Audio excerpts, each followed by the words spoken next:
Yes, good evening. It is a day-by-day session. We're on a 10th show tonight. So tonight is actually part one.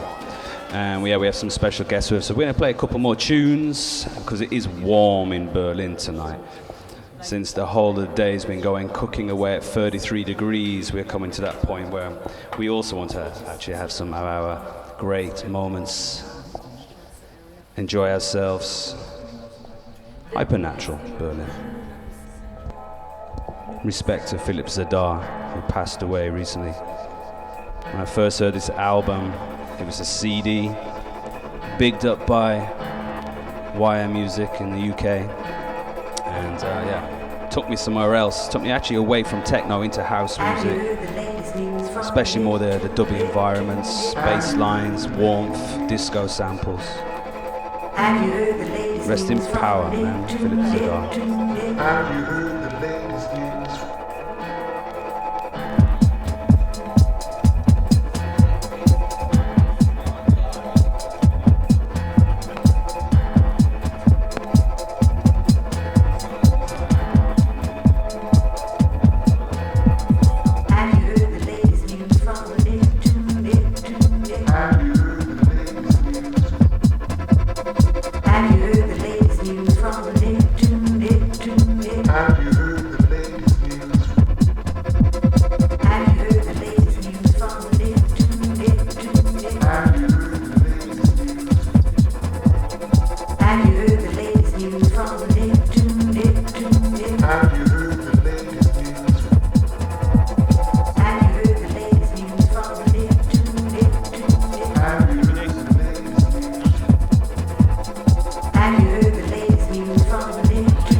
Such an honor indeed. Well, you know, as possible.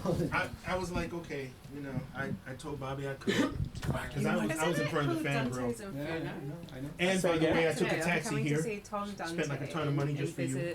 What is Dante's okay. Inferno? There's What is that? it's a game, isn't it? It's a PC game. I was super, oh my God. No, it's it's something hell in it. Something to do with hell, and it's something Yeah, to do something hell.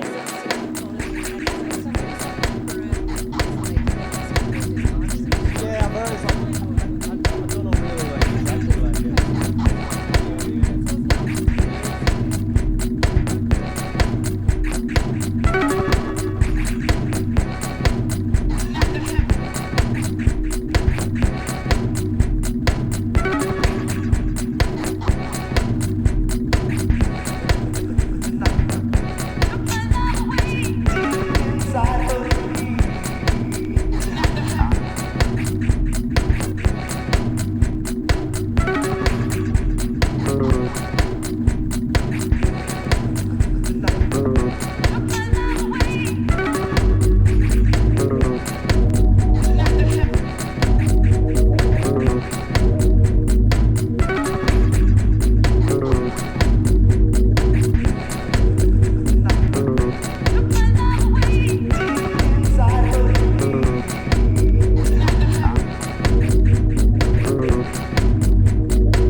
Everybody warm? That's the question going on. Yeah.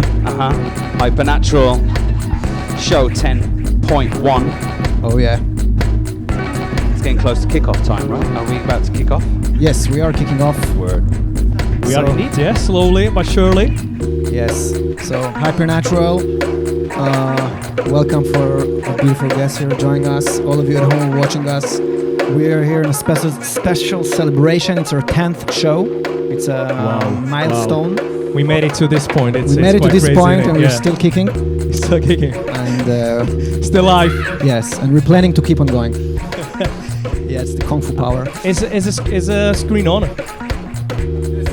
It's screen on, is yeah. on. So welcome, yeah. Thanks, yeah. All right. Alrighty. So what's new in the 10th show, Danny? So a lot is happening. We have a really special guest today. We do indeed. But yes, before that, I want to mention that we're now on Twitch and YouTube as well. That's true. Which is great. So if you don't like Twitch, question why wouldn't you? But we're double platform this time. We're trying to get wider. Trying to expand indeed. Yeah. We also have a new banner here, as you can see. It's a new art, fresh work. Today it was finished to be painted. Today. Are we upgrading? Serious. Yeah, upgrading. Yeah. We also try to get a little bit more visually appealing than the last times to get a little bit less the warehouse. You had another shave today. Huh? I shaved today as well. I got a new fresh trim, I must say. So yeah. You also got a new haircut now. You need one. Anyways. And which one? What do you want to show me? Yeah, the piano. It's all fresh and new. So yeah. Did you tell them about the toilet seat, man? No, we don't go there. Okay, we changed the toilet seat. So if you ever need, it's very important. But all right, so let's kick off a bit. One more thing I want to mention: if you want to get involved, that'd be absolutely great. Definitely. You can chat us either on Twitch, on YouTube, and it will appear here on my phone, there on Stefano's laptop, and we answer all your questions. Or if you want to say hi, where you're watching from, just feel free. Wicked. Yeah. We're following it all the time, checking on it on the time. So we're really looking forward to get your feedback on live and interact with us and let us know what you think, what you feel. And of course, if you ever wanted to ask any question to Alan Oldham or to Billie Ray Martin or to Philippa, or to Manuel, you are welcome to write it down on the chat, and you're gonna get live response in real time. That's how it works nowadays in the internet. That's how it works. It really works. So give it a try. And give us a try. Alrighty, so yeah, you partially introduce our guests. Yes, so first we're gonna start by introducing our guest, a very respectful guest. I'm gonna just say the name, and you can maybe pass the mic, and you can say one thing about yourself and introduce yourself. I think it would be the best, right? So got, of course, Alan Oldham. You can. Hello, thank you. Okay, my name is Alan Oldham. I am a DJ, producer. I also do visual art for different record labels, and I also do, I guess it would be called fine art, because I do canvases and paintings and stuff like that. Been living in Berlin full-time for 5 years. So, wicked. I'm Billie Ray Martin, singer, songwriter, producer, lyricist. Living legend. Living legend.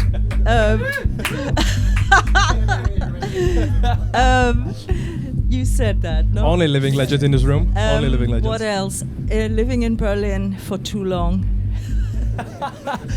Hi, my name is Manuel. I'm working for Lenny Fontana's label. I think closer to mic, yeah. No, closer to mic, closer. Oh, okay.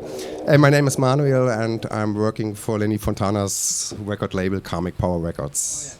Nice. Hey everybody, I'm Philippa.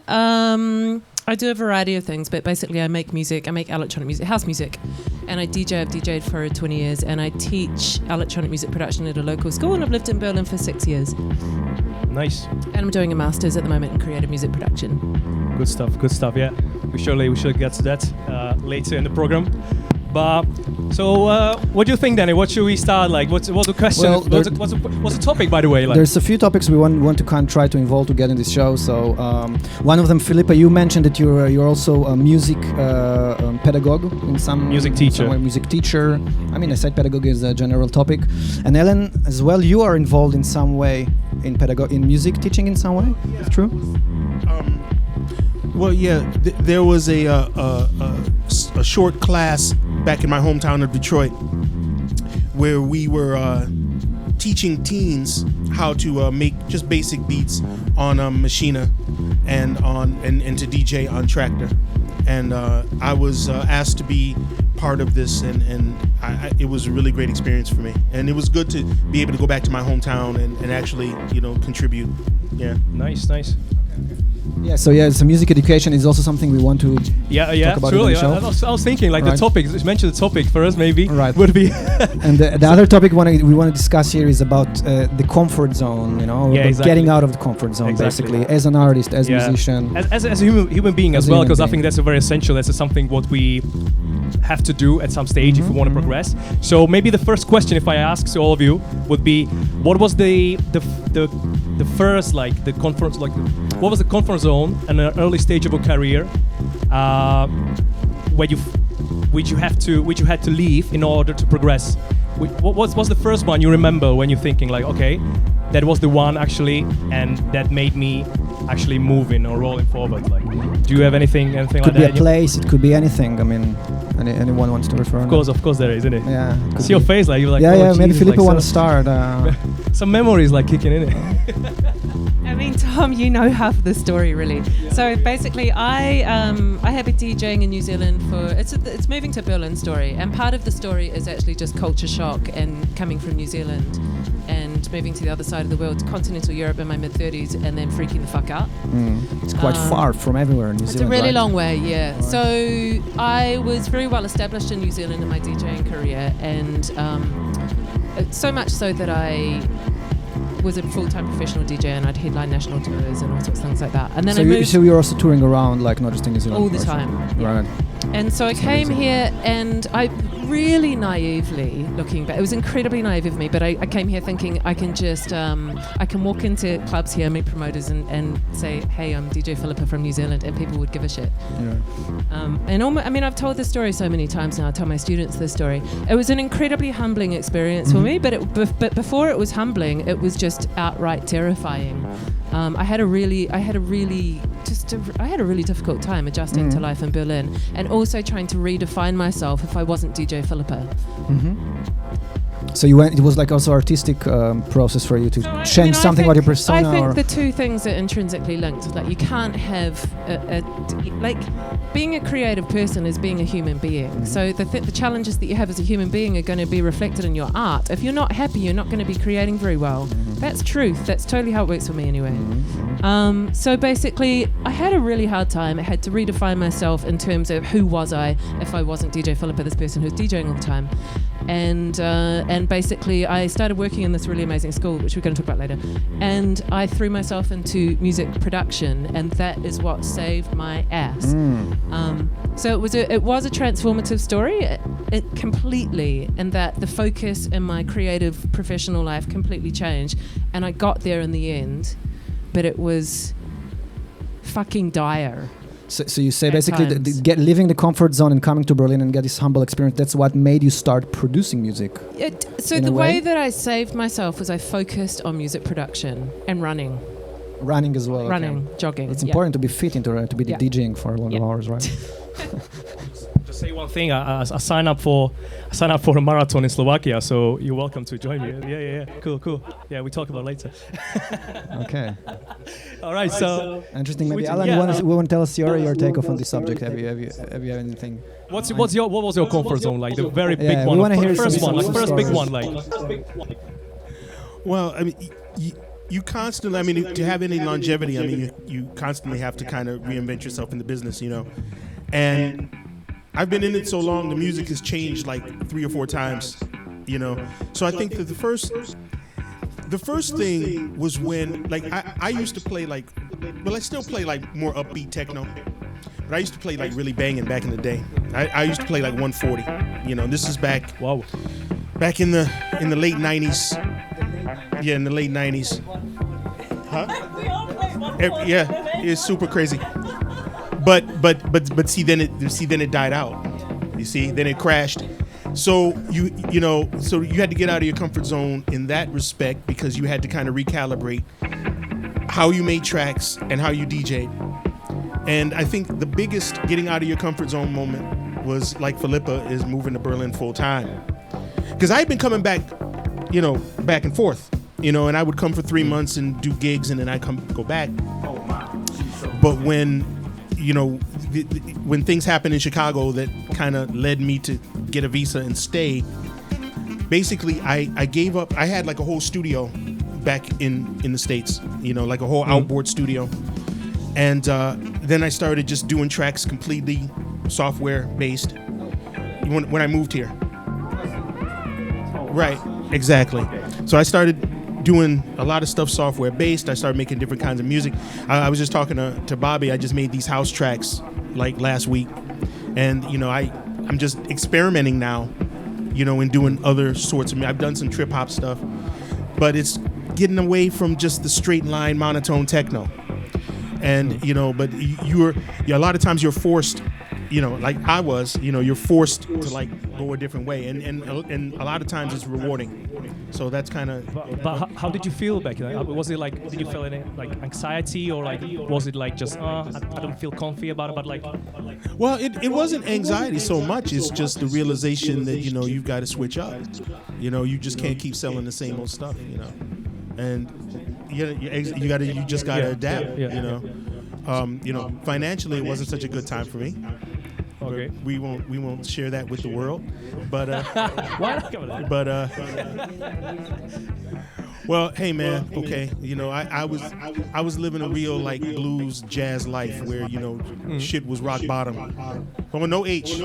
I never messed with drugs, but I'm talking about financially, like, you know, shit wasn't really working. But again, you know, you're forced to see what your peers are up to, and it's like, okay, well, what's working for that guy? Let me see what's working for these people, and see if you can adapt this stuff a little bit. Oh, what years? What years?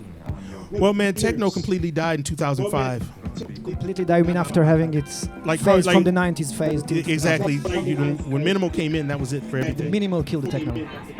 Yeah. Well, house music, but see, house music was able to come back after minimal. It was as a response to minimal. That's true, but I was playing American House, and around 2000, it was also to do with the death of vinyl, right? So around 2005, 2006, things with fucking, like, I keep swearing like a trooper. I'm so sorry. Forgive me. Well, teacher. Sorry. I was pip, and then but anyway, so house music, like funky house music, American house music went through a really hard time around that era too. Dude. It just wasn't a good time. It was also the era where French electro emerged, and the world went crazy for it. And I was like, what is this bleepy stuff? Yeah. Like, really? What? Yeah, the 2000s, well, the Bush years were sad for a lot of people. But, I mean, again, you're forced to adapt, you know, so in i.e. get out of your comfort zone. So, cool, man. You know, that's my quick take. Hardware to software, America to Germany, techno to more house. English to German. Yeah, English to German. Well. Yeah, so yeah, you know, but you have to evolve in order to stay. Wicked, no? That's true. That's definitely true. Like, you know, so it's what it is. Like, nice story, man. Yeah. Billie, yeah.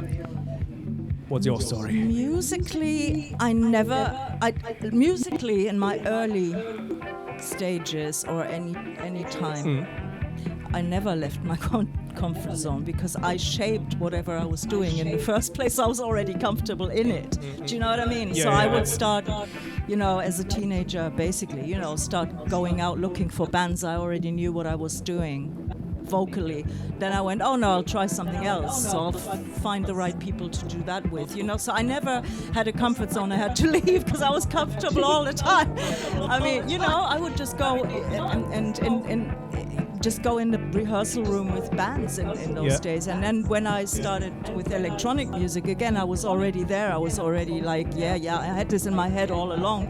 And it suddenly became possible. And it was like, hooray! You know, I've been talking about this, but it didn't really exist. And, you know, and then the electro pop bands came along, you know, and then the more repetitive stuff started. And I was like, I've been waiting for this, you know, and then so I could just slide right in. And do what I was already like. So you rather planning. You were chasing excitement, like you never felt like that's uncomfy. You always felt like actually excited about changes. Yeah, and I just cool, like. And my voice, I could just explore it. But you're the only one. I could just explore my vocals, you know, to this and that and the other. And then when we did the house music and whatever, that was just a natural progression, and we met and started doing that. But we were writing soul songs basically, which I'd been doing before, you know, with other people, and so we just put it to different music, you know, and and for the first time, musically, I mean, I left my comfort zone in my life many times, moving around, you know what I mean, leaving. I mean, when I think about leaving home as a teenager to make music in London or whatever, that was crazy. 15.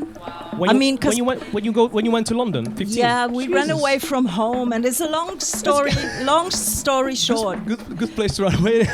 Well, long story short, you know, but basically that's when it started, you know, the whole, and then we had to go back to Hamburg and Berlin, and you know, parents got involved, and then back to London the minute I was allowed, and you know what I mean. It's like it's a long story, but so that was crazy because no money, no this, no that, no the other, no idea who I am. Wow.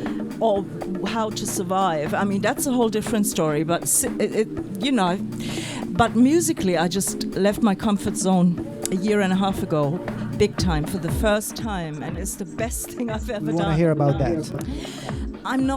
I have been unhappy making house music and electronic music for a very long time. You've been unhappy to do it for a while. But I didn't know it. Okay. I was just, because I thought this is what I'm doing. This is what I do. This is your thing. This is my life. And you've been doing it for quite a while. Yeah, so I've kept doing it. And, you know, I'm just sitting there like, you know, you know what I mean? Like, I'm just sitting there going, oh man, I don't want to be here. You know, I don't want to watch the software move about, you know, and program tracks and, you know. And then I stopped making music. This is about 2.5 years ago. I just stopped completely because I had no intention of ever I was very unhappy, as you know. So anyway, cut a long story short, a year and a half ago, and I thought, and my idea was that if it clicks in my head and my heart, and I have an idea of how to make music in future, I will do it. And if not, tough, you know. So suddenly, I went, oh, wait a minute, I have this idea for that, and that idea, and that idea, and that idea. That's 4 albums worth of non-electronic music. And so let's go. You know, so 1.5 years ago, I went in the studio in London with some musicians I knew, and I worked with some students there as well from Goldsmith College in London, musicians. And I just went in completely fearlessly, like I'd never made music before, and it was the same that it was like when I was 20 years old. That's great. You just go in with some people, hi, my name is, you know, and I have this idea, I have these words here, and let's just make noise, you know. And I told them, you know, I do things like I play them YouTube videos, and, you know, a bit like that, bit like that, bit like that, you know. And I had to, and we started doing demos, and at the end of like 5 days, I was the happiest person. I was 20 years old. Suddenly, I was the happiest person in the world. You know, you came back to where you started. I was completely crazy in my head. I didn't want to stop ever again. You know, and so since then, it's been not so easy because you have to raise the finances to continue. You know, because if you work in recording studios like I do. With people, then there are costs involved, and so that's a different issue. But so there's been a bit of a gap where I haven't really been figuring out how to continue. But now next month, I'm going to continue with all the recordings and stuff, and then so that was the big comfort zone where it was unclear of what would actually happen in that room, you know, and what happened was it was a mess, but it was magical and batshit crazy. I mean, like insane music, you know, like I've never done before. And so so that was the first time I left my comfort zone. Wow, after years.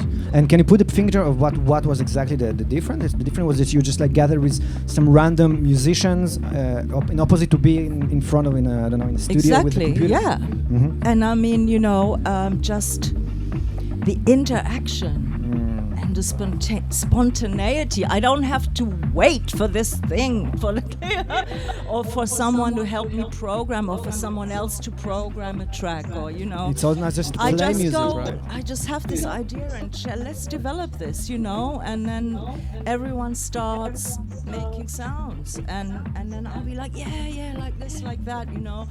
And we actually recorded the songs. I would go in the morning and say, well, I have one line of a song, one lyric. It's supposed to be some crazy ass tango, you know. And I would just holler that one line. Crazy. And then the pianist would go ding, ding, ding, ding, ding, you know, tango, and the drummer would, you know. And by 6 o'clock, we'd have the entire lyric and the entire song recorded spontaneously, and everyone was smiling, you know. I don't have that with electronic music.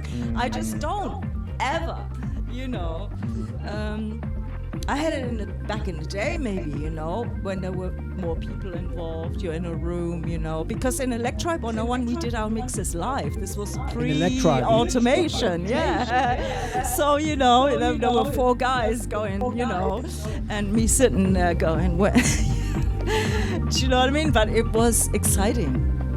So what was kind of the setup? You said just Electribe. What was exactly the setup for you guys? So it was like all electronic, but I saw video of your performances, but I saw a lot of people on stage playing, and like, you know, what was going on there? Yeah, I mean, the instruments, like the bass keyboard was played live. The bass line in the keyboard. The whole entire bass was played live. The actual program stuff, the electronics, they were actually mixed live on stage. Mixed, okay. And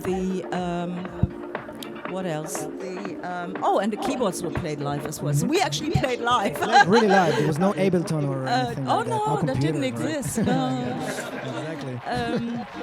Yeah. So, but of course, in the studio we recorded also stuff in the computer, you know. But and I also wonder what was kind of the creative process in the studio when you were creating music in that kind of setup back then. In the group. Yeah, in the group. That's some kind of wonder. Well, we started. I brought the song "Talking with Myself." I brought it in when I met the guys. Mm-hmm. So you brought the song, okay? Yeah, I said I have a sketch. couple of songs that I've written, and then lyrics. There's only lyrics, or was it what no, shape the whole did you bring? song. The whole like song. a kind of a demo recorded. Yeah, no, I had it in my head. In your head. Okay. Yeah, and I had a couple of other songs, and those guys said, "Okay, we're experimenting with this bomb the bass type music and stuff that was out at the time, you know." What they were doing. Right, and you know, let's how do we do this? And then I came back the next month or next week, I can't remember, and said, I've been to the WAG Club, and there was this record played there by Julian Jonah called Jealousy and Lies, and here it is. I found out what it was, and we're basing everything on this sound, and so we basically ripped off the music. That's what you do in music. And then, of course, then we had to write more songs, because, you know, when it was album recording time, you know. So then it was like, oh dear, can we actually write songs, you know? So, but I mean, Rob was such a skilled keyboard player that it was easy in a way, you know. But we didn't trust ourselves in the beginning. It's like, how do we actually write songs? We've not done this before, you know. So that's how that came about. Fascinating. Wicked. Like so it sounds like it was like one of your biggest shifts in your career, like what you just like said, like the break there, like, you know. So I'm wondering, like, you know, what was maybe the biggest shift in your career, like when you actually realized, when you felt like you progressed massively, like, I don't know, whether was it like, I don't know, releasing something or because I mean what you said before, like it was more like gradually developing, exploring, you know, and getting somewhere. But where was like maybe the one, like just maybe even, you know, even when you realize, okay, I mean, now actually I feel like done some, I mean, a shift career, or, you know, something like that. If you got me a bit, do you?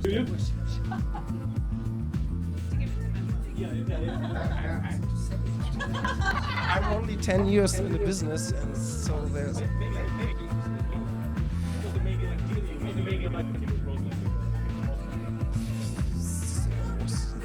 really nothing. Okay, cool.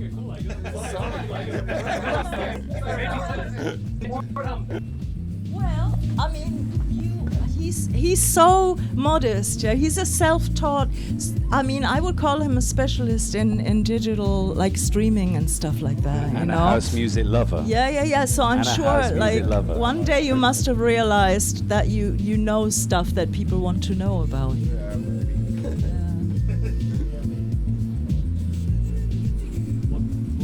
So my answer to that would just be to end what I was saying before, which was that. So the major shift was, of course, that I started producing and focused on music production. And then I've just started a record label, and my first release has just come out, and that's the big change.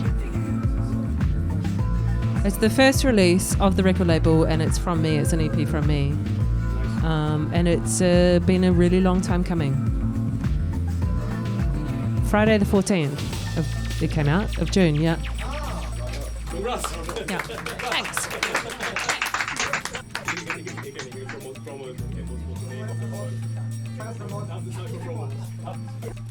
I mean,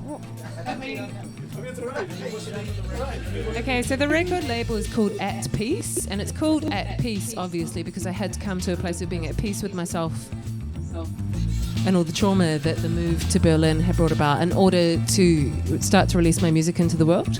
And the EP is called the Pronoia EP, which is, so Pronoia is the opposite of paranoia.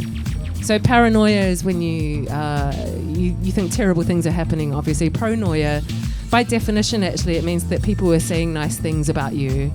But I basically called it that because it's a really uplifting EP, and there's one track called called Pronoia, which is just a really happy, warm track. you ever see the Karmanoia Club? The what?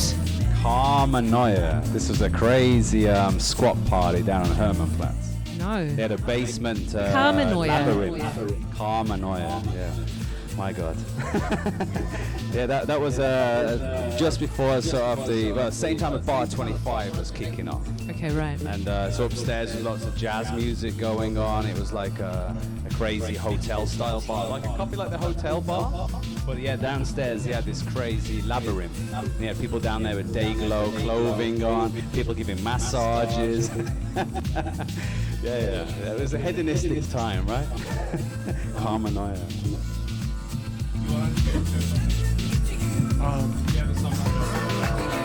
Some touring or like joining some collective maybe or something, or where you were like, okay, that's it.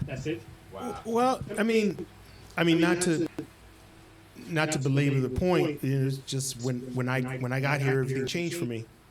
I mean, that's what it was. You know, I got a new booking agency, started getting tracks signed to different labels. What about Underground Resistance? Was it something which you? Oh well, that was the beginning of my career when I was with UR.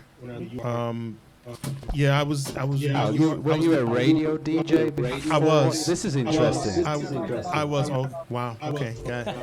You guys gonna go. All right. So I started my career as a radio DJ. I had a show on WDET FM in Detroit. And my show was the first electronic music show ever in Detroit. And I went on the air for the first time in 1987. And it was a very bizarre time in music because you had the European industrial body music, you had acid house in the UK, you had house music in Chicago, and you had Detroit techno in Detroit. And everything was happening at the same exact time. And it just so happened that I got my radio show at that moment in history. So, huh? So this is pre the. This is the same time as Jeff. Okay. I grew up with Jeff. And then of course there was the amazing guy. I've forgotten his name right now. Before. Well, we're talking about me right now.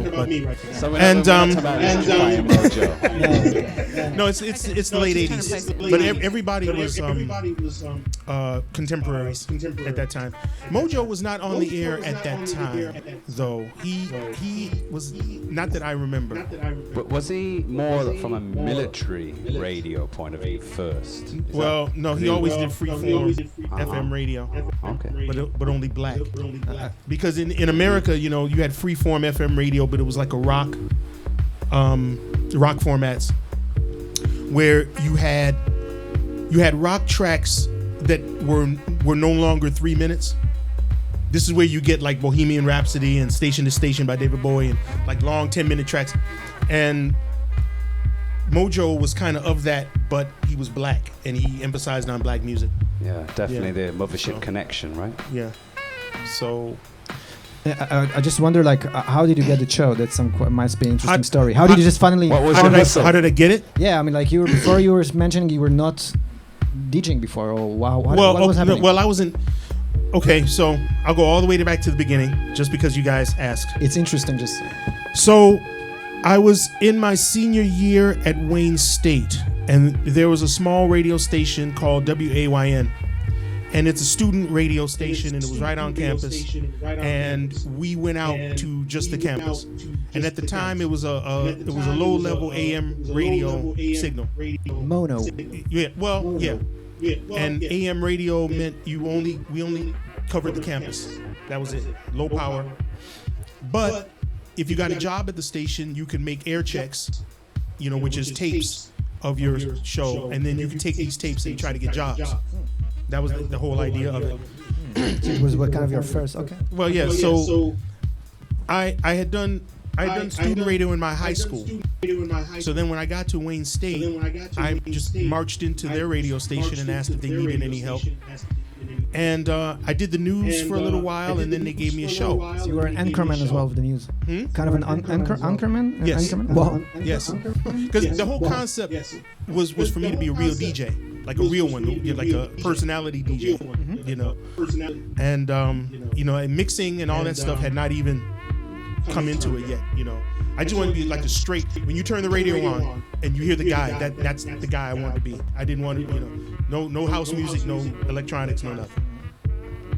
So I did my show. I did a weekly show at WAYN, and then you needed an internship to graduate.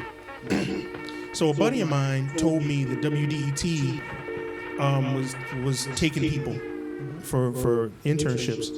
So I just walked up in there and asked if they needed help. And this is back in the good old days. We could do that. You can't do that now. But you could just walk into a place and be like, "Hey, you need some help?" Wow. Especially like in radio, you could do that. Like you just go to the radio station and be like, "Hey man, do you need somebody to go get sandwiches and coffee and stuff like that?" And then or mop up or something like that. And then that's the way you get in. Back then. Wow. So I walked up in there and I met this lady, Judy Adams, and Judy Adams was the program director. So this was in like right around now, like May, June. So I got my internship. My summer task was to alphabetize the library. So that was my whole summer task. So I had from June to September to basically take all the records and put them in alphabetical order by artist. So I would just come in every day after class and I'd do it. You see this right here? It's like, imagine maybe like 5 more of these, kind of. So I came in doing my job, and so then my program director comes up to me, and we had gotten along because I was into jazz fusion and so was she, and she was amazed because at that time I was young to know who like Chick Corea and Lenny White and Turn to Forever. How old were you that time? I was in my 20s. I was in my early 20s, and to her I was young to know these cats, so we became friends on that level. So one of the hosts ended up getting fired. So she asked me if I had a demo tape, an air check, and I said, here we go, So because I just happened to have one from my student job, and so they gave me the overnight slot, 3 to 6 a.m. And during this time I could play whatever I wanted. Wow. So I went over Derek May's house because me and him used to hang out a lot. And so he was like a childhood friend. Yes. Of yours. You're like and he had first started making records. He just started making records back then. Okay. So I went over his house. He gave me a whole stack of records. He said, "Hey man, play these." And these are like white labels. Well, now they'd be like $1 million on Discogs, but back then they were just white labels of all the guys' stuff. And I started doing my late night show. And we were getting like Chicago tracks, like acid house stuff at the station, but nobody was playing it. Nobody knew who it was. So the station was getting these records sent from the labels. That's right. But it's nobody knew who these guys were. What it is, or what you do with this music. Are we talking DJ International tracks? This type of stuff? Like Chicago tracks, and mostly the Chicago tracks. Okay. Stuff. Did you get much of the DJ International stuff? No. No. Interesting. Okay. Just the. This is Larry Sherman. Well, huh? we got acid tracks in, future acid tracks. We actually got that in at my radio station where I work. That's cool. So I started doing this stuff, and people would call in. And I was kind of really getting at this time. This is 1987, so you still had old hippies, still. And I would play acid tracks, and they're like, "Dude, what is that? That's sick. That's crazy." And so I was kind of introducing this to Detroit, and then they put me up to midnight. So they gave me a nice little promoted. That's right. So they gave me a nice little promotion. So I was midnight to 3 a.m. every Friday night, and until 1992. Then that's when I got involved with Underground Resistance. Wow. And I went on tour with them. And basically, I kind of left my show behind when I went on tour with UR. Okay, so then you basically dropped the radio joking and started to club. Exactly. Well, I kind of wanted to do both, but UR was calling, and that was the big break. There was a calling. That was the big break. Coming back to the last topic. Yeah. In a way, yeah. So that was the big break at that point. Okay, interesting. And can you tell me something about this transition that you had at that time? Or what happened then, or how did it happen? Well, I mean, okay, so UR was making those first few records, you know, like Galaxy to Galaxy and Eliminator, you know, the very first stuff, Punisher. And you know, I've been friends with Jeff forever and ever. Also, and like it's a childhood friendship. Or I know, yeah, the hood, right? Like the neighborhood, yeah. Yeah, Cool. And so Jeff had hooked up with Mike Banks, and that's how I met Mike Banks through Jeff. So they used to give me records to play on the air. So you're already playing, of course, all the records in the show. Yes, and they would give me back in those days we played reel to reels on the air. We played cassettes, white labels, all that stuff. Everything. So I'm really trying to make this fast. No, we want to hear exactly what we want to hear. You know, because I want to give everyone else a chance to get in. Yeah. But long story short, I'd already been playing UR stuff. So Jeff ends up leaving UR. But they had an Australian tour completely booked, 3 dates in Australia, 1992, 91. So amazing. They had three dates, and they needed a DJ. So you were like a replacement. I for replaced Jeff Jeff. Amazing. In the band, and so he asked me. Mike called. He asked me if I had a passport. Yes. Do I want to go to Australia? Yes. Easy one. So I ended up going to Australia with those guys. No rehearsal, no nothing. The sound check was the rehearsal at the show. But were you mixing back then already? Well, really? Or I was kind of mixing because when I had my radio show, I had talked a local bar into letting me have a night, and this bar had decks. Because at that time, decks were like super expensive back then. Well, they're $500 a piece, like, you know, back then. So you figure $500 in 1987 is like $1,200 now, you know. So that was expensive. You know? But I learned to DJ at this bar. That's basically where I learned to mix. That's where you practice, kind of. You know? And so when Mike called, I was semi-ready. And so I did 3 dates with Mike, and then I was with UR for a year. And then Mike decided to stop touring because he wanted to start Submerge, which was the distribution idea that he had. Then he asked me to do a label for Submerge. He's like, hey man, you know, we have this distribution, you need to do a label. So that's when I start doing Generator. That was my first label. And that was when my name began being what it is. But I kind of got my start with Mike. And the thing of it was with Mike is that Mike is such a strong personality, and UR is a very, very strong super brand. And I really kind of, I mean, you know, I wanted to get out from that as quickly as possible. So you didn't plan to stay there that long? Oh, okay. No, I always wanted to make my own music and have my own brand and my own identity.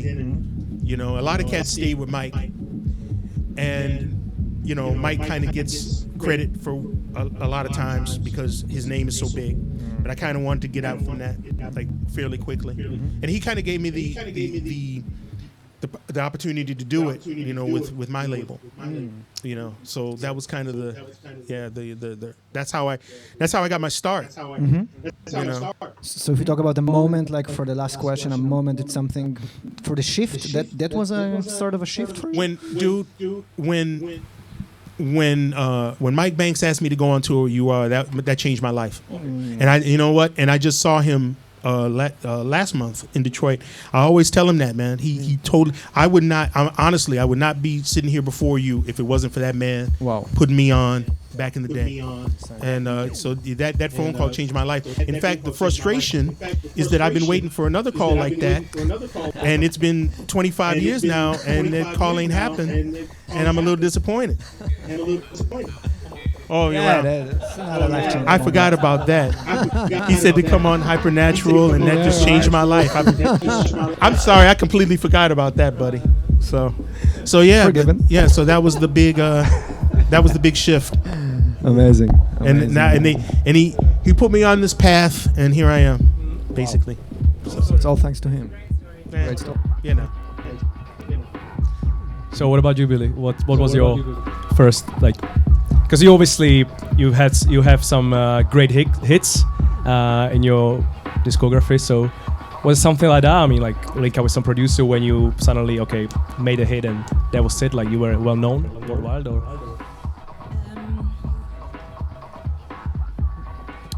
You mean like in terms of a shift to a more successful situation? You mean that kind of shift? In your career? Well, I mean, commercially, it's difficult to say because we all kind of found each other. You know what I mean? Happened organically, like. I mean, the one huge thing was when Your Loving Arms was not played by Radio 1. And, wasn't played. No, was not. And my A&R man had a nervous breakdown, not me, him, right? So so suddenly 2 weeks later, it's like this song has 60,000 pre-orders and they have to play it now, you know. And then the same a little while later happened in America. If Junior Vasquez hadn't mixed that song, nobody would know me today there in America, you know. So those two things in terms of big commercial thing, that was a Junior Vasquez.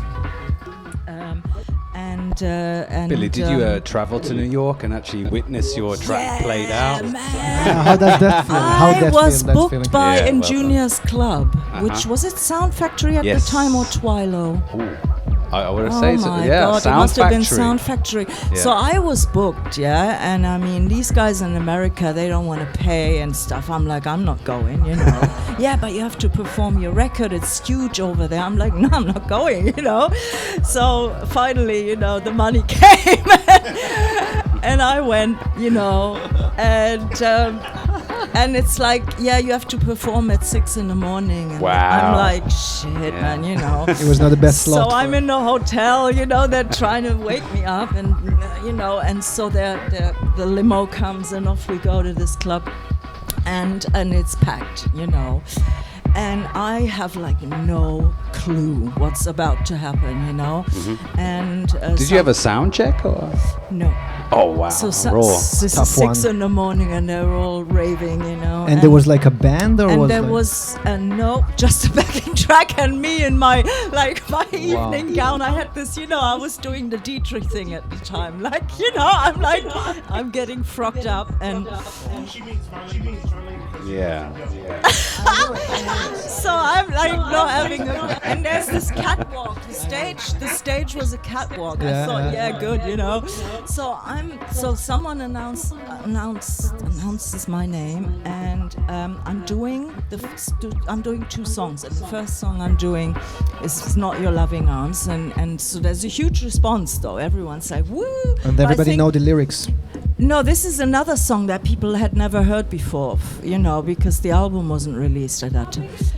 Like how many? So we're talking like huge. we're talking thousands. It was, oh man, I don't even know. I just like, imagine it's a really evocative picture. New York club in that time. I think it was in like a 2,000 to like really? 3,000. I believe so. Okay, yeah, I didn't even realize. I hear there, stories from right? Terry Farley telling me that when the boys from London went over the first time, they're all like, "Oh boy." Well, maybe it was Twilo then. Well, it depends. Are we talking about Danny Tenagula time? I think that was a little bit later, right? This is. I think it's Sound Factory. If your period for that song, that's my personal feeling. Right. So there was a huge response to the first song, but I think half the crowd still didn't know who I am, you know. And then so the first note of Your Loving Arms starts, and there's this fucking explosion, you know. And I'm standing there like, holy shit. And this was so nice. And then the next day, you couldn't walk the streets of New York. It was coming out of every window.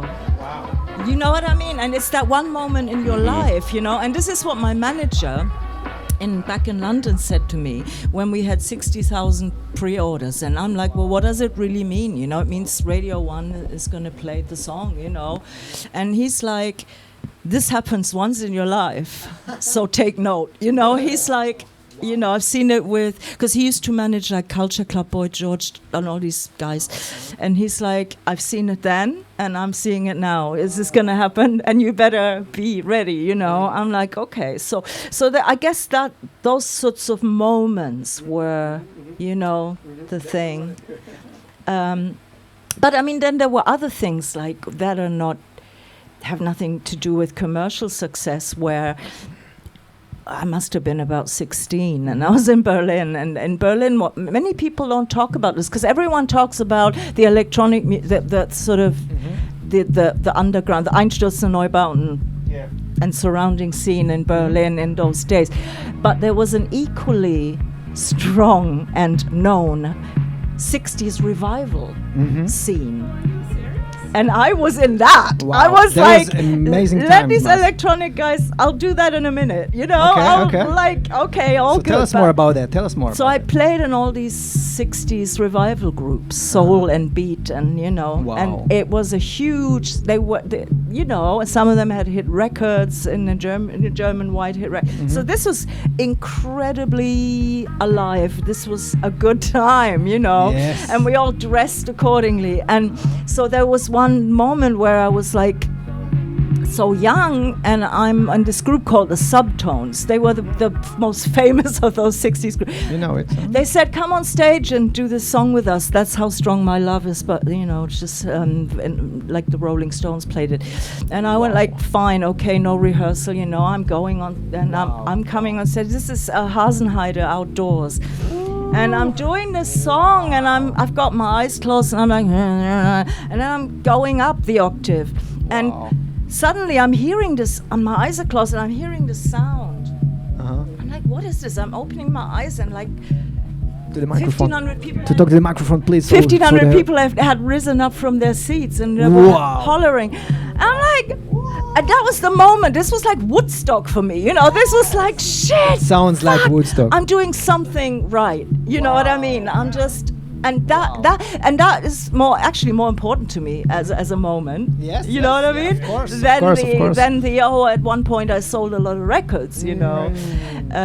So those kinds of things, there were plenty of those kinds. So there was plenty of those moments. Okay. Yeah. I mean, Electribe was interesting because we didn't expect to get signed like immediately. You didn't think you're gonna get easy? I wasn't even like... No expectation. We demoed the song, and Brian from the group said, I know this A&R guy in London, and he took his briefcase and went to London, came back with a record deal. And it's like... And I was like, yeah, okay, fine, next. Because I was like... Because when you're so young, you expect to have things, How old were you back then when that happened, for example? Were you like early 20 or... Okay.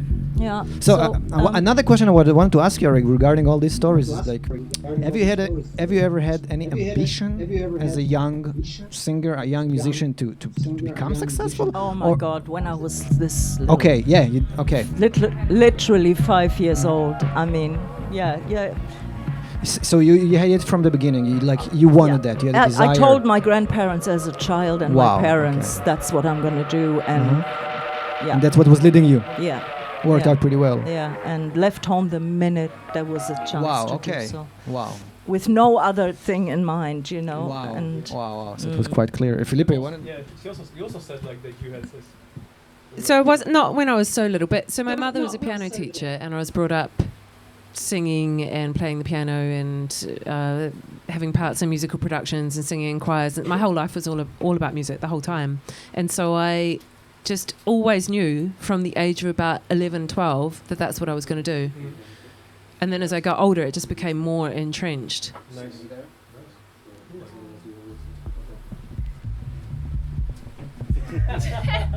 Who wants to talk? Yeah, wicked stories like, you have everything, drinks, you're thirsty. Real talk, real talk, like, yeah? You're good. You're still. Is it? Hopefully, yeah. Alrighty. I think there's another topic or another sort of it's topic or question we would like to raise, and because we have you, because you're here, you're a teacher at DBS, so we thought education is something interesting. Because these days what's happening, there's a lot of music schools. Like you can learn like music production, electronic music, classical music, every sort of music. So I wonder. Like back in the day, it was a bit different, I guess. It wasn't like that now, like because everyone, if you want to become DJ, so you sign up for a course or you go to school. So it's not it. So yeah, so that's very interesting. I don't know. You see, do you see like a big advantage nowadays in that, or like is it? Do you think it's something important, or is it something relevant, or? Yeah, I mean you obviously can, but like is it? You know, like what's your opinion? But anyways. Well, I mean, any kind of education, I guess, is good. You know what I mean? Like any kind of. Yeah. I was agreeing strongly. You know, I mean, I'm not kind of laughing at it, but I mean, the stuff that we learned on our own, people go to school to learn. You know, like the stuff that I watched Derek May doing when we were young, they try to teach in school now. You know, but it's a good thing. Yeah. And and there has to be a place for kind of the old wisdom to be shared. You know, and the old knowledge. Yeah. You know what I mean? So yeah, I kind of laugh. I laugh at the fact that there are classes to take now, but at the same time, it's needed. Mm-hmm. You know? Would you? I mean, you know, why not? Yeah, they are for everything. Like, I mean, why not? You know what I mean? So, yes. Yeah, I taught the workshop I taught at was making beats and DJing. Yeah. Huh? No. But we had two different stations. This is what I'm saying. You had a production station where you can learn how to make basic beats, and then you had the tractor station where you could learn how to digitally DJ. So it was two different stations. I just wanted to add in that, like, it's not everyone has. The obvious point is that not everyone has access to turntables and DJing stuff, right? So, and if they go and do a course, then they have access to it. It's about opening it up for people.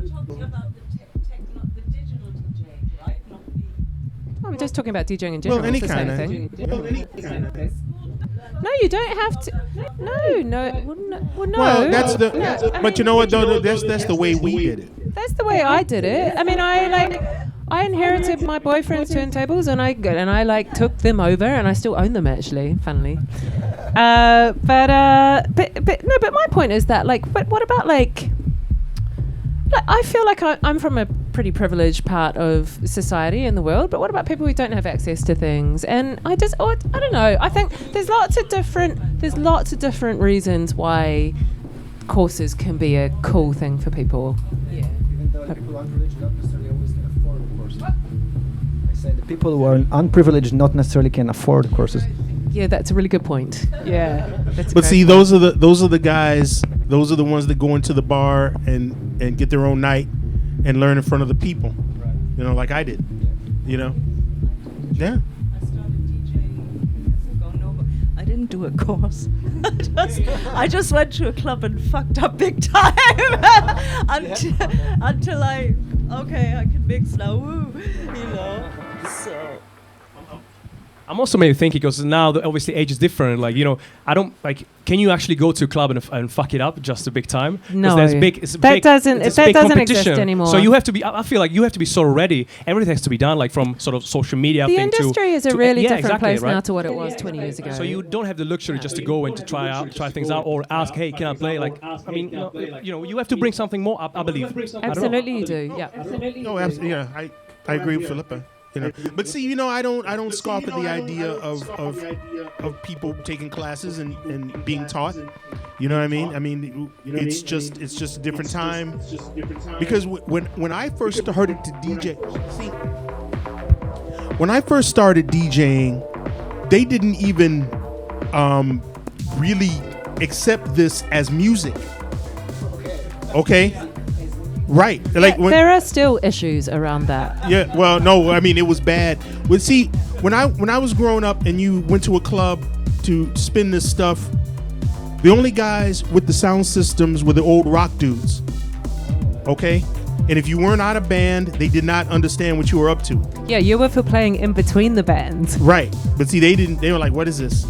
You know. And you got a lot of, you know. A lot of kind of pushback from those guys back in the day, man. They were like the guys controlling everything. Well, you know, like roadies. You know, like in at a rock show. This is what they were. You know, like they bring in the stacks, but they were used to setting up for bands, and then here comes some black dudes with turntables. They're like, what the fuck is this? You know, I mean, seriously, that's what that was. And yeah, of course.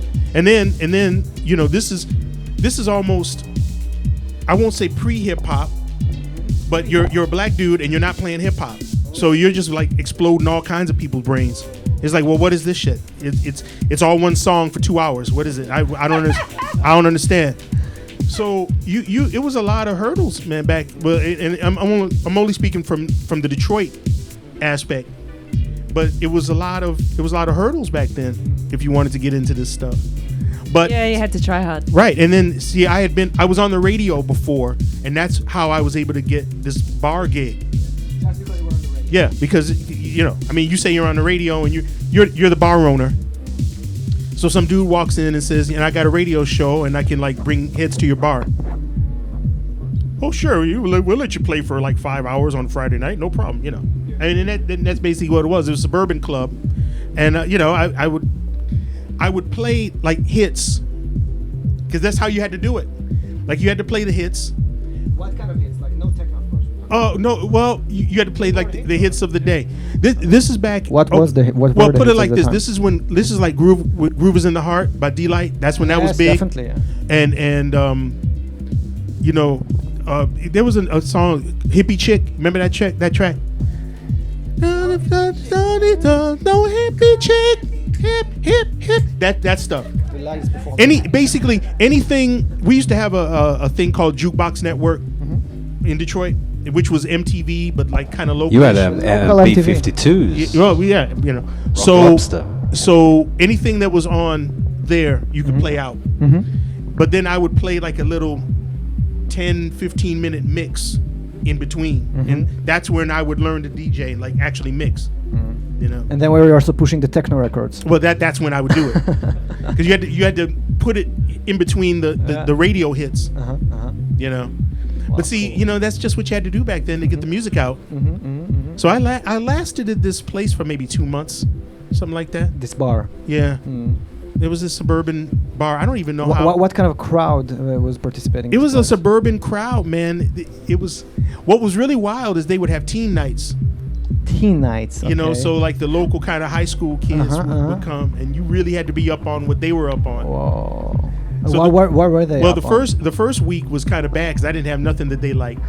So I had to go to the record shop and actually like shop for like these singles and stuff. They liked freestyle back then. Like Stevie B, just no, like New York freestyle. That's totally different. So you had to play a lot of different kind of stuff, and then you had to sneak in the techno. Okay, so you also were educating them a bit about techno. Yeah, but see, they didn't know it. They didn't know what. Yeah. Behind. So I was able to do that, luckily. Yeah, sure. So that's that's how it was. But now of course. Yeah, please. Beer, yeah, sure. Yeah, bitte. Yeah. More beer for the guests, please. So blah blah blah. I'm just rambling. But I don't look down on classes for people now. Yeah. I mean, look, they got classes to like do stripper dances on a pole. They got classes for that, so they can have classes. Is this the DJ classes included, right? You wish. I'm just looking for inspiration. DJing for that. Stripping DJ classes. Yeah. Let's flip it round. I bet you they exist as well, Oh yeah.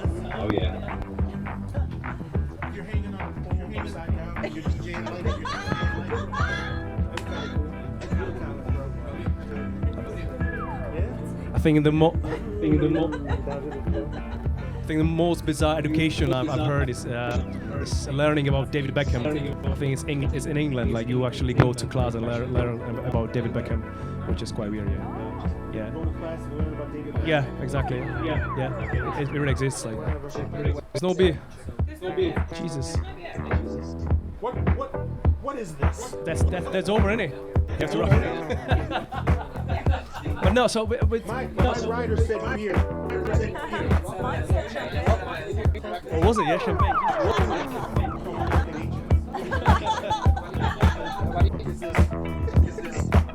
Maybe it's one thing like. Red Eminem. Say great Eminem. Sorry, man.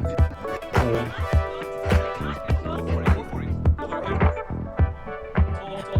I mean, I could talk endlessly about education, but it's Is it okay? It's a bit loud. The music.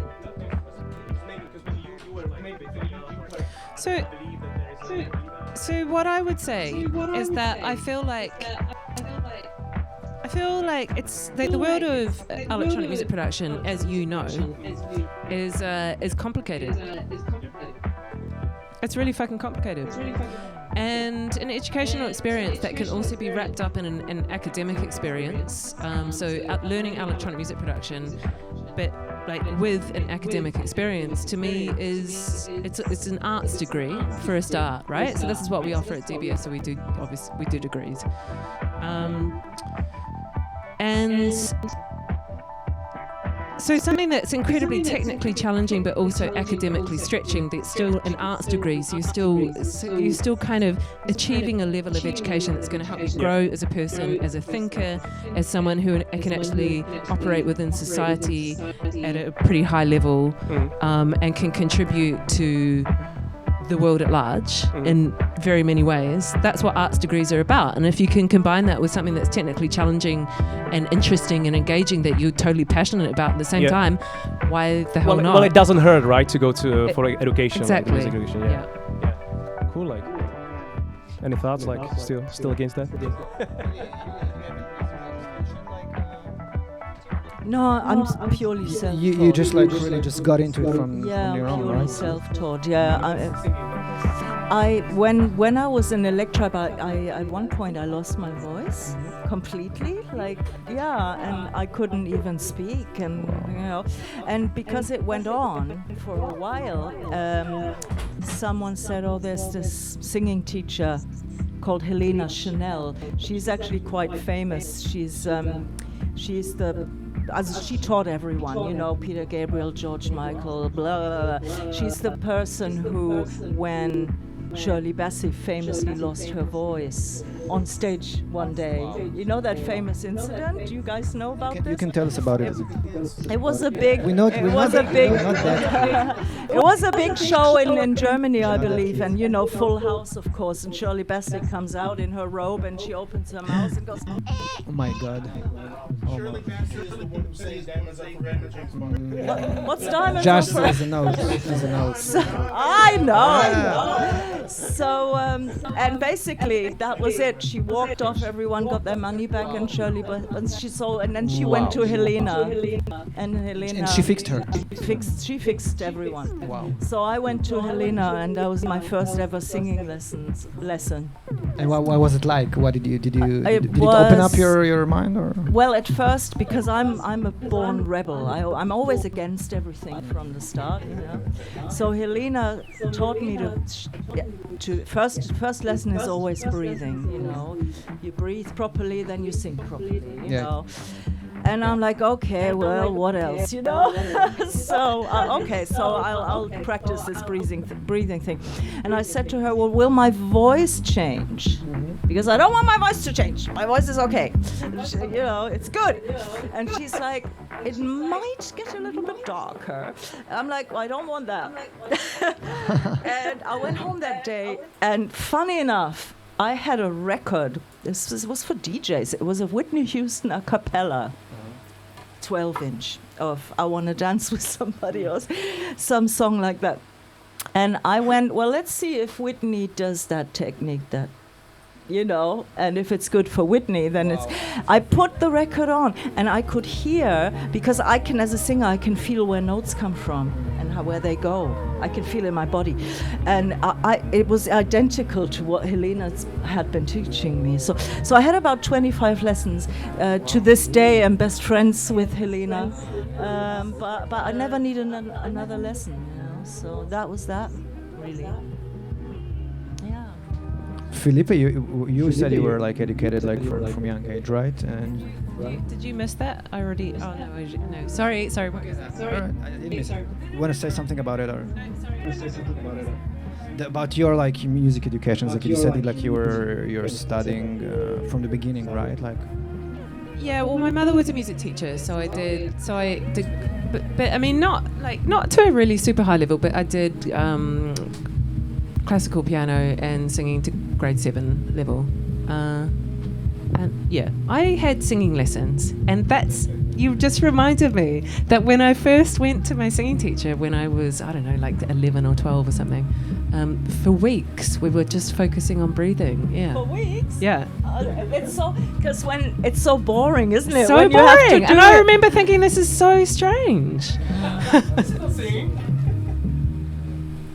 Yeah. Okay.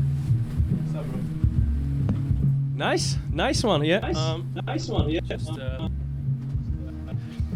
yeah. Danny, do we have any more questions? Topic or? Go to Mike. Go to Mike, mate. Go to Mike. Billie, I would like to hear about your experience that you had in Memphis, playing blues and with the not the Franklin, if I reckon, right?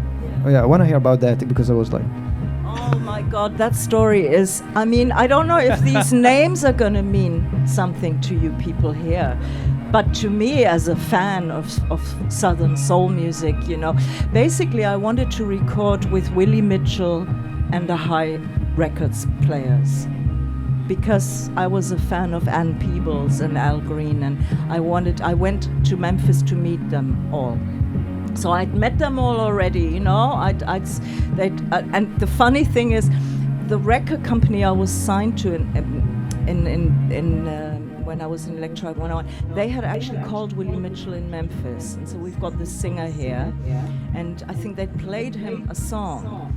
And in Memphis they were laughing because they said, she's not white, she's black, because they expected this to be a big joke and a black woman would show up. So when I actually showed up, they were like on the floor laughing, saying we were having all this fun joking about, they're putting us on, they're sending us. So anyway, I'd made contact, and I didn't understand very much about Memphis. I just went, okay, I want to record with these guys, and I'd visited Willie Mitchell's studio, but I decided to record elsewhere at House of Blues, because House of Blues was a big posh studio and better equipped, which I now think it was a mistake, but I thought Willie's studio, I'm like, oh, this is a bit rough looking, and and I want to go to this great looking place, So anyway, which meant I wasn't recording with Willie, but I hired the group, the High Records guys, the Hodges brothers, but those guys, without the right guidance in those days, weren't the best guys to work with. But I didn't know this because I'm not a Memphis native, So basically, Teeny Hodges, the fantastic guitar player who I'd become friends with, he didn't show up because it was royalty payment day, and whenever royalty payment day, he goes and gets pissed. So he didn't want to play guitar. The Reverend Hodges, the organ guy, turned a minister that day when I arrived and wasn't going to play secular music anymore. The drummer couldn't hold a beat because he's like, what are you guys giving me headphones for? I don't know about headphones, so, and I'm not, I don't know how to get him to hold a damn beat, I'm like, this sounds awful. So I actually had to, after a whole day of like, oh shit, tell them to go home and hire another group of musicians, which is like crazy. You let your favorite guys go, and Teeny wasn't even showing up by that point because he was off with his royalty check, So anyway, so I hired, Marvell Thomas, like Rufus Thomas's son, the organ guy who came in, said, I get you a band by tomorrow, So he gets like these session guys in. So that's why I had a good band. I don't think they were amazing, but not the same feeling. of what I would have achieved. And then later, and People's manager, Robert Brown, said to me, you should have asked me to come down. I know how to get those guys to play. You know, you give the drummer headphones, he thinks the devil's in those headphones, you know. It's like, I would have known how to get this guy to play, because Willie Mitchell warned me. He said he can't hold a beat anymore. You know, I never hire him, you know. You know what I mean? So I didn't know about any of this stuff. I'm just there to get this album recorded, you know. I mean, it's a shame. I got a result, but I didn't get the result. Well, the recording, I took it back to Hamburg, where I was living at the time, and then I got my electronic producer in to produce the album, Felix Huber from Hamburg, and he took all the stuff and he mangled it through the electronic.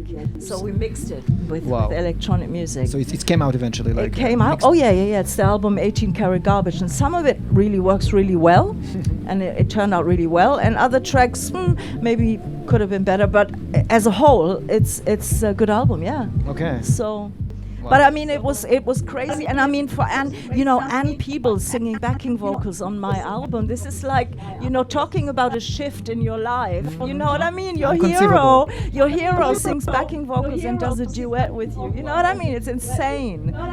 And but that's how humble people are in Memphis. They're wonderful people. Amazing. You just got to get them to play and say, you know, because Willie said, you know, you're not going to get Anne Peebles. She can't remember the melody. I'm like, are you kidding me? Yeah, and it was true. It's like herding cats, trying to herd cats. So Anne actually recorded most of it after I'd left. She started recording a track when I was there, and we'd met a few times, and they're a wonderful person, and Carla Thomas too, but they recorded most of it after I left, so. Insane. Yeah. Good story. That's what we wanted to hear. The thing is, a lot of people went to Memphis, like other groups, and it's you can't just go there and you know get those people to do what you want. You know, it's a different pace in Memphis. It's maybe in Nashville you get the session guys in, bingo. You know, in Memphis it's just like, you know. You need kind of an ambassador. People show up 4 hours late and they're like, I had to pick flowers. You know, seriously. And but that's part of the charm, I guess. Well, or not, I don't know, you tell me. I was sitting there going, oh shit, you know, when is she gonna turn up? And of course you pay for the studio hours while you're wedding, I guess. Yeah, but that was, you know, it was okay. But it's like, if I ever had the chance again, I mean, now I think most of the studios are gone now in Memphis, sadly. You know, that's the sad thing. When I was there were still a couple of independent studios, old ones, and now they're gone. But I mean, if I had a chance, and you know, also some of the musicians have died now, so but if I'd ever had a chance, I mean, I would advise anyone, hang out for a while before you even decide.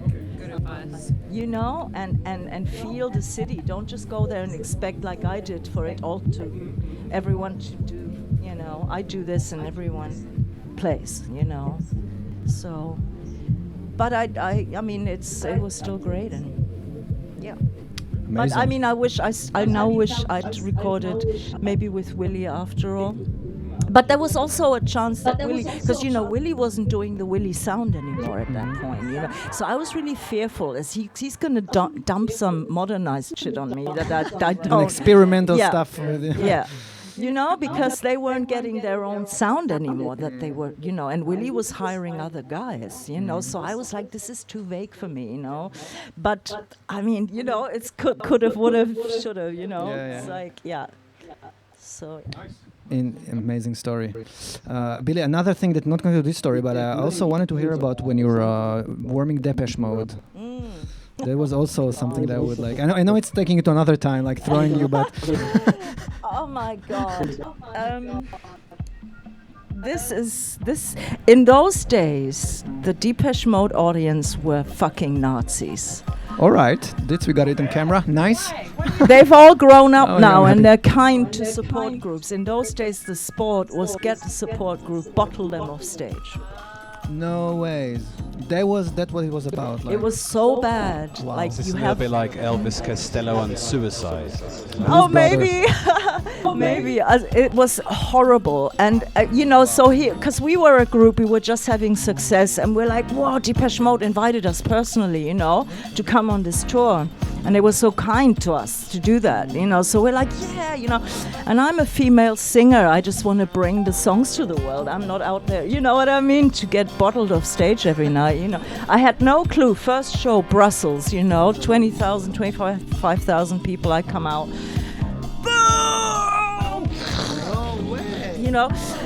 And I'm like, so I just after the show burst into tears, and when I'm going home, bye, So then the record company and everyone, you can't go. You're contracted to stay. So 2 months on the road, dealing with hell. Was it like this the whole tour? Yes. Wow. How many days? Whole of Europe, like a month or something. And it was so horrible. I started drinking. I started being... You were depressed, kind of. Like. Depressed. Yeah. And I started also, I was really fed up. One of the worst there were two places that were the worst. Germany, of course. Berlin, worst city.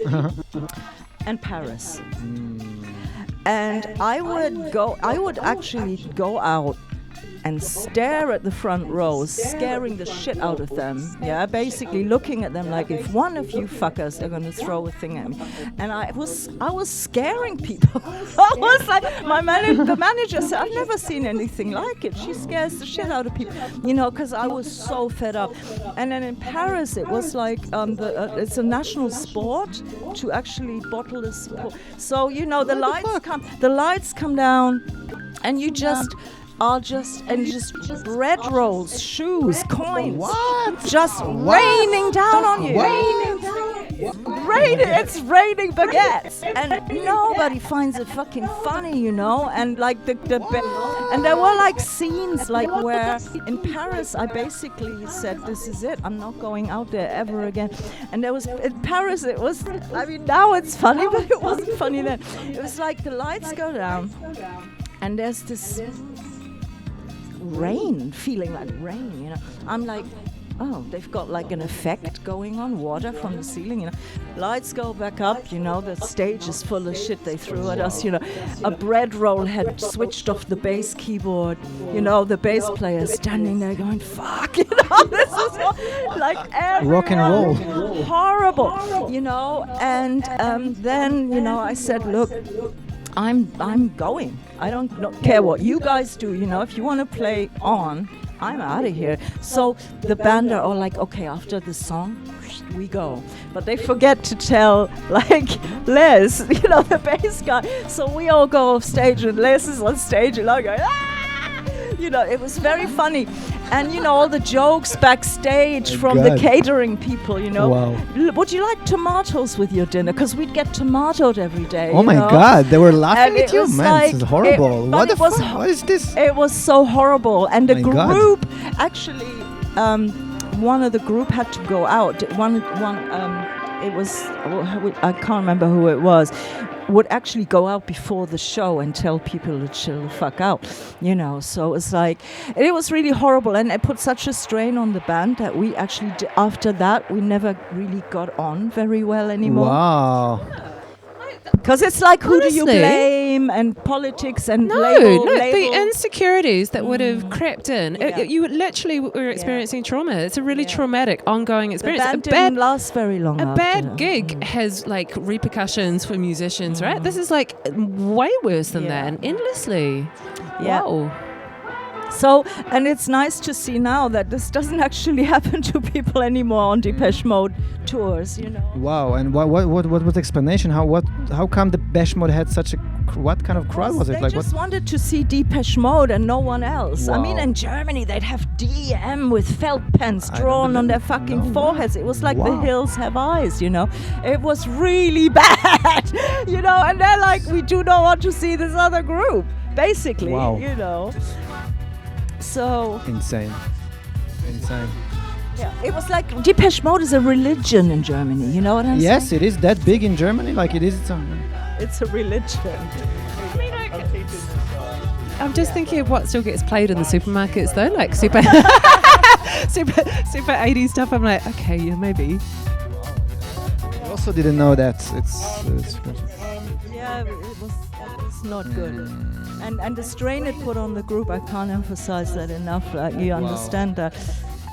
Yeah, because we started arguing, you know, like who blames who and how do we continue after this, you know? So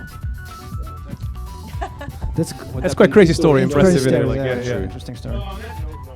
Well, we're coming to the end of our 10.1. Maybe just one last thing I would like to ask. I also wanted to ask one more thing of Alan, actually, but you go for it before we start. It's another topic that I was wanting to hear your opinion. Will be short or? It depends on Alan. It's about techno, you know. Like I was just a little bit reading about underground resistance, and that in the beginning, what I was reading was that there was a little bit of agenda, a little bit like not militaristic, but maybe anti-capitalistic. There was some more agendas beyond the music, of course, right? And that was, of course, the birth of techno as we know it, as a movement. I just wondered, what for you as one of the first people there, what is your opinion about where techno went nowadays, about the commercialization of techno? And I just want to hear what's your take off on that, because I know it's a topic. It is for me. I honestly feel that techno has gone the way society's gone, and it has been gentrified just like society has. I mean, it's really gentrified. It's really simple. Okay. The whole concept behind gentrification is what happened to techno. Like when underground resistance started, underground resistance, the concept of underground resistance was basically Public Enemy and Front 242 combined into one group. That was the whole concept. Front 242 came to Detroit in the late 80s, and I was playing them on my radio show. And Jeff showed up at the show, and I was lucky enough I was able to DJ before and after the group. And Front 242 was a big influence on us in Detroit back in the day. So when Underground Resistance comes along, it was Public Enemy and Front 242 together. Basically, it was PE but like electronic, which is Front 242. So, you know what was funny? Just earlier today, I was having lunch with this famous DJ. I don't like to drop names. Yeah. But he's a famous DJ from back in the day. We heard, we met him. Oh, you saw it on Facebook? No, we told me. It was today. One of the other guys told me. Okay, I had lunch with Richie Houghton. All right, RH, sure. And we were talking about, I did a comic book for Plus 8 back in the 90s. And covers as well, right? Yeah. And he kind of asked me about the possibility of doing another sequel comic to what we did back then. Covers and stuff. No, comic really book. Real comic. Okay. Yeah, because I did comic books. That's something we didn't even talk about. Yeah, we wanted to. I started out doing comic books, and then I got into music. Okay. So I did a comic book for Plus 8 back in 92. And he asked about what if we did one for now. But I told him the problem was that when we did the first one, the concepts and the city of Detroit, the way it was, lent itself to this science fiction narrative. That it was easy to come up with a story. But then I told him and exactly so if we were to do it now, what would be the story? Like with the DJ can't make it to his Ibiza gig, and Instagram and where's his dealer? He wants some coke, but there's the dealer. You know, is this the story? Like back in the day, it was like he didn't make it to. He went to the school, DJ school, school, and right. So it's when we did the first one, you know, you had Underground Resistance, and then you had like the names of the groups, because Richie was in a group called Cybersonic back then with Dan Bell, so Cybersonic, and then Transmat, which was the name of Derek May's label. So it was so many science fiction, third wave concepts back then, you know, Model 500, you know. And now, I mean, all the DJs go by their real names. They all play festivals in Ibiza. I mean, where's the story? Yeah. So we kind of laughed about it, but that's kind of how techno ended up getting. Right. Is gentrified. Now, the key for somebody like me is to remain relevant in a changing in a changing world. But in my personal view, it's been gentrified and stripped of all kind of political underscoring. The extra, the other values that you had around it. I mean, the I don't know, the motivation you had when you started it. I guess this is all gone by now. Well, I mean, what's left from that? It kind of is, because techno music was militant. It was anti-commercial. It came from a place where you didn't want to get signed by a major label. You didn't want to change your sound. You didn't want to put on like shiny clothes, or you didn't want to do a Jerry curl afro. You didn't want to do dances. You didn't want, right? Like stories on Instagram. Like Bobby Brown back in the day, or Nate, New Edition, or New Kids on the Block. Boy band. And what's funny to me, pop, is that the underpinnings of the boy band star making machine are now used today in techno. Yes. Okay? This is the same exact. If you go back and read or listen to like interviews from the old NSYNC guys or the Backstreet guys, they all came from like the same. There was this in Orlando, Florida. It was this guy, and he had like a house. He had a house, and he would invite all these guys, and they teach him to dance, and they teach him to dress, and you know what I mean. Came from the same factory. It was a factory. Right. And it was started, and then of course, even that factory was started by black people, because New Edition was the first boy band, and then they took that, and then they says, okay, New Kids on the Block from the same city, but they had, of course, pop success. But anyway, I'm rambling. But this whole underpinning of pop success has now been translated into techno. And there was, it is, for sure. And there are mechanisms in place where there were, not anymore, but there were mechanisms in place that actually created these groups out of nowhere in techno. I don't want to name the groups or any of this stuff because. Okay. Are you talking about the EDM side of things? No. Oh, No. I'm talking about actual techno. Okay, I wasn't. I mean, EDM. The EDM side is another thing, and it is unabashedly commercial. Where in the EDM side they take the old stadium rock template and put it to electronic music. But I'm talking about actual so-called underground techno. Yeah, okay. Exactly. It's a really intriguing idea to me now. So I'm going to literally be walking around Berlin the next couple of weeks thinking, so what is the new narrative? and where is there something that is engaging and interesting and has authenticity to me? Like what is it? And what is electronic music trying to say? These are really cool thoughts. Well, absolutely. For us to come to grapple with. Is that right? Yeah. I was going to add something. What I find so joyful and what gives me so much pleasure is that the original Detroit guys are all out there still doing killing it. I mean, Derek May with the Macedonian Orchestra. I'm in tears when I watched that video, and I hope to see it live. And also the other guys, I interviewed some of them for Electronic Beats magazine not too long ago. Oh man, and I could ask all my questions about how it all started and who gave who the first drum machine, and to know that they. And thanks to Europe, in some cases, they have careers today because Chicago's never been grateful to their native. Even in the 90s when I was briefly in Chicago, and I'm like, where are the Acid House record stores, and where do I meet Larry Hurd? And everyone's like, who? What? I'm like, are you guys kidding me? So America never nourishes their talent, and if it sells, fine. If it don't sell, out you go. So but to me it's so amazing to see these guys kicking it.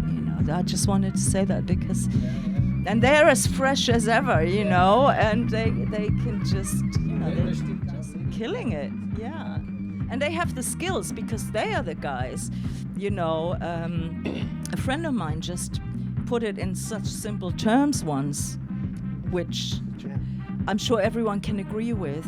The original house music and electronic music guys and techno guys made machines do what they don't normally do.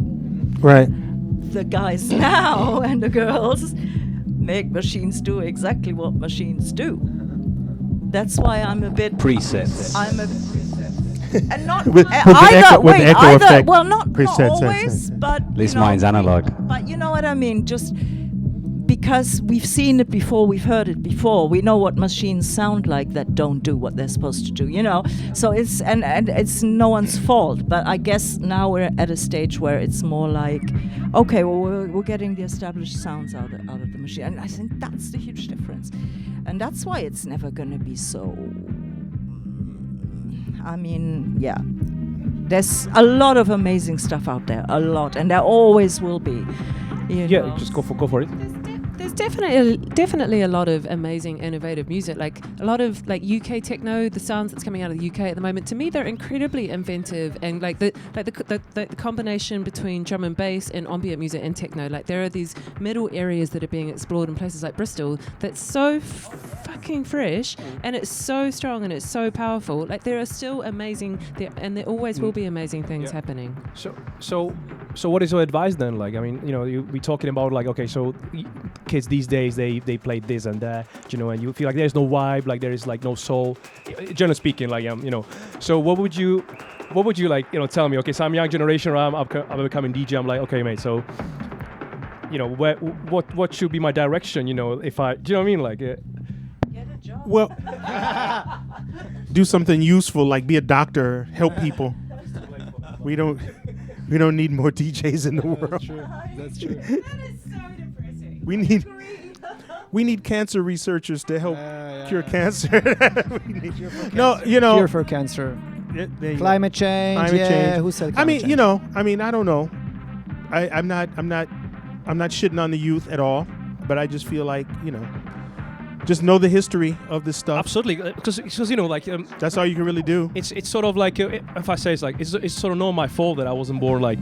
See, absolutely. You know what I mean? Like, so and why, like, you know, maybe someone younger is interested in some particular different style. You know, doesn't have to be necessarily classic techno or classic house. Do you know what I mean? Like, so maybe this person likes EDM, you know, electro house. So, but again, learn the roots. Even when I was doing comics back in the day, I was mentored by a guy in my town who was like I looked up to him, and he was a real Marvel artist. Like at the time, he was drawing Iron Man, Thor, like all like big characters. And he somehow kind of took pity on me and saw my little drawings and helped me out and gave me advice. And he always said, learn the basics and the style will come later. Learn the fundamentals and then your style will come later. Because I was always like, I want my own style, you know, like my own art style. And he said, learn the fundamentals and the style will come later. So, and this goes with music as well, in my view. So So if you just continue to talking about this narrative of techno, it's maybe about the future, you know, like where can you pretend or imagine in your mind this whole gentrification way of the techno, where it went as a movement, where can you see it heading? I mean, where is it going to be? Is it going to revival, or is it going to die? Is it like everything that gets commercial, like every kind of thing that become hip and commercial came from down? Well, I mean, techno is not going to die. It's just going to become something else at some point. Mm-hmm. You know? Okay. I mean, just like in the mid 2000s when hard techno became minimal, and a lot of people got shaken out of the scene, right? Like a lot of people just kind of died. Producer DJs just like just it was a whole adopt. It was a whole class of people that just dropped out because the music changed, and something like that will happen again. In my view, it's always boom and bust, and it's never obvious. You know what I mean? Hard to predict. I mean, it's never obvious. It's like, you know, you're just gonna get up and get your coffee and your breakfast one day, and it's all gonna be over. I mean, that's basically what it is, and so it's hard to say exactly what, but I think techno, the basics of it will still be around. Mm-hmm. The question is, how commodified will it be? How how planned out, and how will it be? Just how much of a pop star will the DJs be? If I noticed with festivals being the way they are, a lot of clubs are going down. So the festivals took over this industry, basically, kind of, right? And so what happens to all these legions of DJs when there's nowhere to play? True. I mean, it's I'm not going to say it's bleak, but you really have to be nimble, and you have to think about these things in order to remain somewhat relevant in it. In the game, yeah. You know what I mean? But that's why there's just not many lifers. The people who are who stay in the game for a really long time, it's rare the people who stay. I looked up, it's almost 30 years for me. It's crazy. I honestly, I thought I would be out of this in maybe 5-6 years. I did. I wanted to play a lot of dates, see the world, make some money, and then get out. But then nothing else ever came to replace it. That's my personal thing. So it's like, okay, I'm gonna get out, and I'm just gonna, do something else, and like a real job, unquote, stay in one place. And then that part never came, but the gigs kept coming. So you keep playing, and that's basically what it is. But we don't, as far as the future holds, I don't know. It's a bubble, just like anything else. Explodes. It's a bubble, and the bubble will pop. The smart ones of us just have to be ready. Oh, wow, that's the quote. That's all. Because a lot of people ain't smart. Anyway. Okay, I'm here all week. Thank you. Okay, thank you very much. Okay. On that note for me. All righty. That was a good. So there was Hypernatural. There was definitely. It was very Hypernatural, this one. Yeah. Yeah. So it was great discussion. Thanks everyone for coming over. It was a big pleasure. Big pleasure. Very enjoyed this one. Great stories and great stories. Great education. Great thoughts, You were mentioning before, Alan was mentioning before. Yes, taking some selfies first. Yeah, also we're gonna do it later on as well. I'm sure. One as well. Yeah. Yeah. So we were talking about some topics here about education. I will repeat what Alan said. Know the roots, know the foundations, no matter what you're doing. Learn the roots. Yeah. If you're watching us now, you want to try to make it into music. Learn the roots. Learn where it's all coming from. It's important. Learn the roots. Alrighty. So thank you for watching, listening. And see you again. 12th of July is our next show. Yeah, 12th of July. Yes. Sorry. It's Friday as well. Oh my God. Okay. Friday night. On Friday. Yeah, sorry. Friday is the next. 12th of July is the next talk show. Friday. Oh, you're right. Actually, this Friday. Yeah. It's this Friday. We have another show. This time it's gonna be just free jam, live jam. As being the experienced one here, I have to educate the youth. Yeah. All right. See you. Ciao. Ciao.